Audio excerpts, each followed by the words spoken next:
Calcutta high court ने शुभेंदु अधिकारी के खिलाफ पुलिस द्वारा किए गए एफआईआर से इनकार कर दिया है।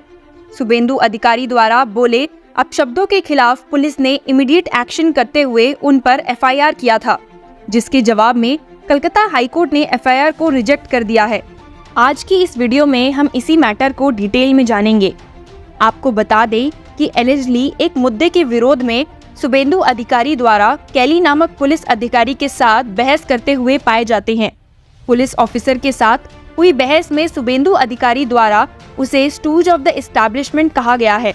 और यहाँ तक कि इनटेम्परेट लैंग्वेज के यूज की भी एलिगेशंस उन पर लगाई गई है, जिसके जवाब में पुलिस द्वारा इमीडिएट एक्शन लेते हुए उन पर आईपीसी के सेक्शन 341, 353 के तहत एफआईआर दर्ज की गई है।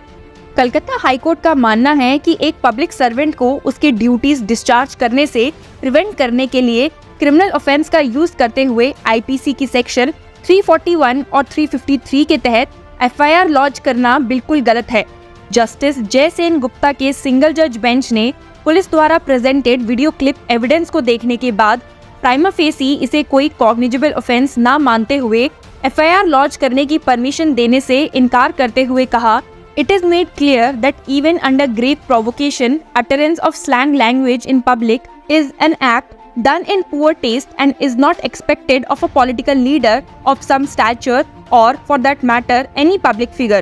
At the same time, a mere usage of slang language, even in public discourse, would not amount to a cognizable offense, except if the same amounts to obscenity in terms of section 294 of the Penal Code or is similarly proscribed under special law, which is not the case here.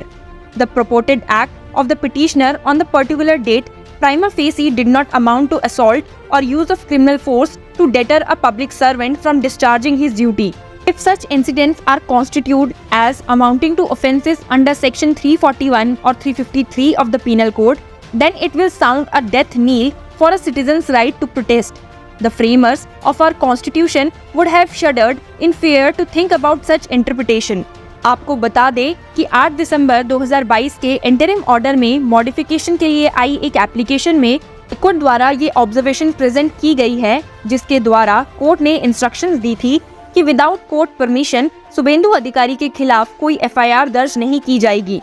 Council for petitioner ने submit किया कि अधिकारी के खिलाफ कोई no coercive action नहीं करने का आदेश सुप्रीम कोर्ट के सामने आया था, जिसमें इसमें इंटरफेयर करने से इनकार कर दिया था और इस बेंच के पास इस पर कोई ज्यूरिसडिक्शन नहीं होगा, ये भी कहा। उन्होंने चीफ जस्टिस की प्रिसाइडेड बेंच को दोनों पक्षों को दोबारा सुनने के बाद मामले में अंतिम निर्णय लेने का निर्देश दिया था। वहीं ऑन मेरिट्स काउंसिल ने आर्ग्यू दिया कि पिटिशनर गंभीर और अचानक उकसाने में था और अगर साबित भी हो जाए तो गंदी भाषा का इस्तेमाल कॉग्निजेबल ऑफेंस नहीं होगा। दोनों पक्षों द्वारा दी गई दलीलों का इवैल्यूएशन करते हुए कोर्ट ने पाया कि सुप्रीम कोर्ट द्वारा बिना किसी दबाव के पहले के आदेश में इंटरफेयर करने से इनकार करने का एफआईआर लॉन्च करने की परमिशन के लिए एप्लीकेशन प्रेजेंट करने पर कोई असर नहीं पड़ेगा, क्योंकि इस पर कोई एब्सोल्यूट बार नहीं था।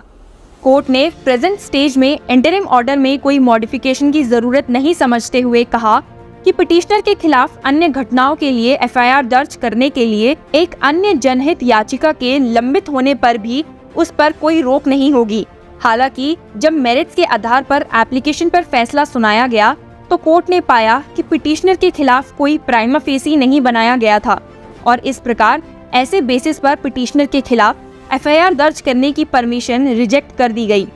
कोर्ट ने एंड में कॉन्क्लूसिव रिमार्क देते हुए कहा कि कम से कम प्रेजेंट एविडेंसेस पर और कंप्लेंट लेटर और एलिज्ड वीडियो फुटेज में लगाए गए आरोपों पर विचार करने पर ऐसा नहीं लगता कि पिटिशनर के खिलाफ प्राइमा फेसी अपराध बनता है। यह वास्तव में डाउटफुल है कि क्या नॉन कॉग्निजेबल मामले में भी इंस्टेंट फैक्ट्स के आधार पर बनाए जाएंगे, इसलिए एफआईआर लॉन्च करने की परमिशन की रिक्वेस्ट रिजेक्ट की जाती है। This is all about today's take on Suvendu Adhikari. Stay tuned with Law Chakra for more such updates.